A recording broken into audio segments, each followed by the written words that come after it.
and you might get some of the older processors or something that came in like a DIP 80, which is a ridiculous amount of pins on a huge package, and you'd have to drill all those holes. So each one of these pins would require a hole in the PCB, and then you'd have to go and solder them.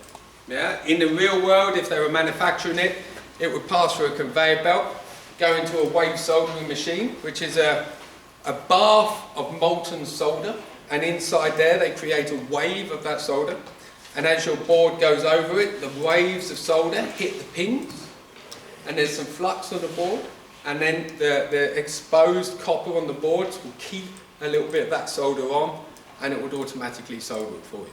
So you could use a pick and place machine to place it in the holes, and then the wave soldering would solder it down. Yeah, but very, very expensive now to do. So we convert that into a surface mount package.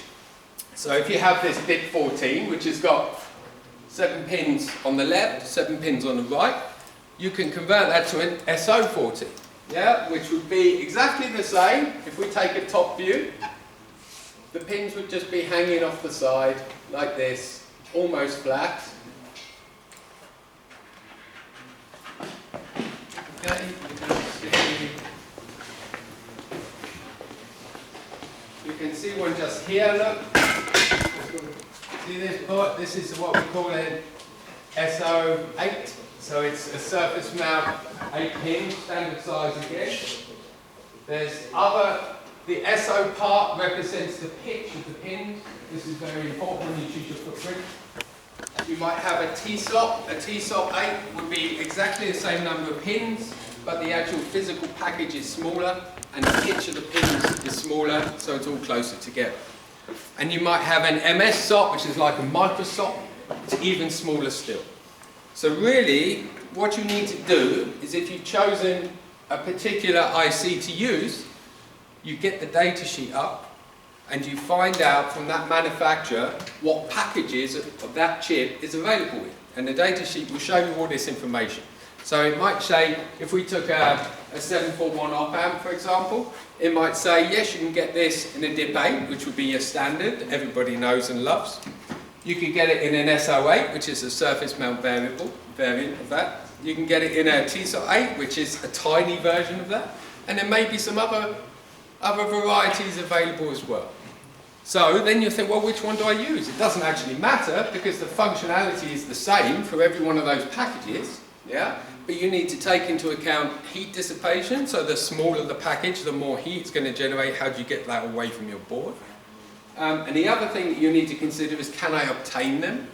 So if you've chosen a particular package that you think, well, that looks fancy and great, and then you've made your board, and then your boss or purchasing department or whoever want to manufacture 10,000 of them, and they find the availability of that part is 7 in stock, and then you have to wait another year before they turn up.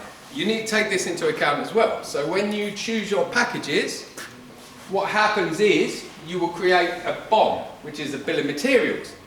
And you need to make sure that I've chosen this component on my schematic, and I want to use this package on my PCB that represents that component, and I've checked its availability. There's lots in stock in various places that sell these parts, so you can actually take the correct code that's available in the data sheet, and you can put that on a list, which is your bill of materials, your BOM, and then when you've designed your board, you issue all these documents, the files for your board, your bill of materials, and then the purchasing department takes your bill of materials, takes your code, buys the correct components, delivers them to the PCB company. The company then sees the package that you've placed on your PCB that represents the component that's been bought, and then they program their pick and place machines to automatically place it. So you need to keep all these things in your mind, because there's no point in designing a board that you can't manufacture. And you might not be able to manufacture A, because you've chosen components that your fabrication plant can't deal with. So you also need to understand the capabilities of your manufacturing plant. Or if your procurement people can't purchase it. Either way, your product can't be made. So all of these things you need to consider all the time. So to break that down, we need to choose the component in your schematic to do the job.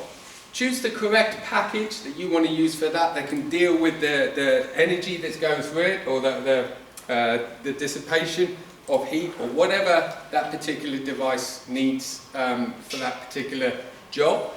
You need to make sure that package is available, i.e. you can buy it.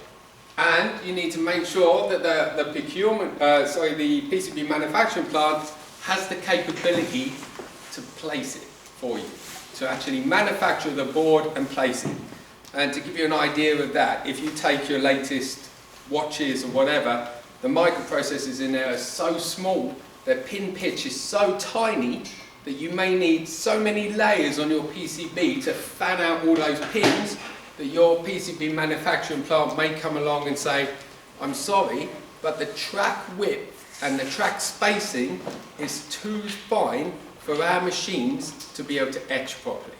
Okay, and just to make that a little bit more clearer, when you make a PCB, I'll talk about layers in another video show, but when you make a PCB, what typically happens is you have a lump of copper clad board, and you've etched onto that copper clad board where you want your traces to go. So you might have this, for example, may connect to a wire that goes up here. This one might go to a copper trace down here, another copper trace down here.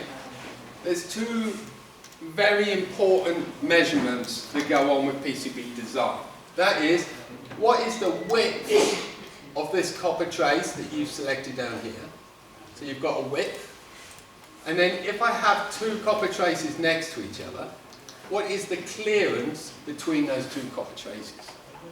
And they are what we call the minimums, the manufacturing plant's capability minimums. And they may say it's something like 6.6, 4.4, or even 2.6, something like that. And what it represents is your minimum is 6 thou width and 6 thou clearance. PCBs always use thou, I don't know why, always has done. Schematics use millimeters, PCBs use thou, and it's typically represented by mil. And that mil doesn't mean millimeters, it's... Milli means 1,000. Yeah, it's the thou, yeah? So what it's saying is that the minimum width of this copper trace here can be 6, and the minimum clearance can be 6. If you go beyond that, then you're going to either incur extra costs in manufacture, or the manufacturing plants are simply going to say, we can't manufacture it, sorry, you need to go somewhere else. Yeah? So you need to keep that in mind. So when you choose your part, the pitch of these pins, yeah, which is represented by the package that you choose for that part, which is described in the data sheet for those parts, have to adhere to your minimum manufacturing capabilities as well.